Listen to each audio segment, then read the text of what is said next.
Lorsque dans une mosquée, il y a toujours des bagarres, des mésententes, chacun veut être chef, chacun veut donner des ordres, cette mosquée, elle restera ferme. Ceux qui ont eu la chance d'être dirigeants de cette mosquée, commençant par les imams, les demandons aux fidèles de respecter leurs imams. Les imams qu'ils ont choisis, qui vont diriger les prières, nous demandons aux fidèles de les respecter.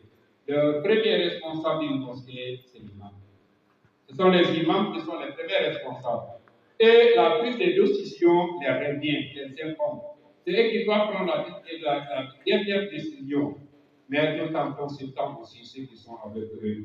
Nous demandons à l'imam et aux imams de consulter les fidèles ou le comité de gestion qui sont avec eux dans leur mosquée, de ne pas aussi prendre la décision parce que je suis imam sans consulter les autres.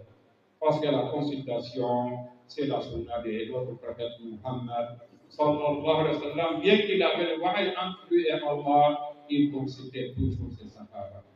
Nous demandons aux imams, avant de prendre une décision, de consulter les autres et ensuite de prendre la dernière décision, qui est la décision finale. Et la décision qui a été prise par l'imam, les fidèles doivent le respecter.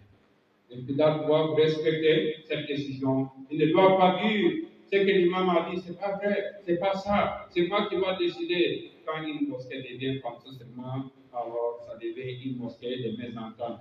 Et lorsque la mésentente s'introduit dans une mosquée, alors ça n'amène que le mal. Qu'Allah nous en préserve contre ce mal. Donc, ce que nous vous demandons, ceux qui ont eu la chance de rester dans ces quartiers, la mosquée là, nous pouvons faire des visites occasionnelles de cette mosquée, la responsabilité de cette mosquée vous revient. Ceux qui sont dans ce quartier, la responsabilité de cette mosquée vous revient.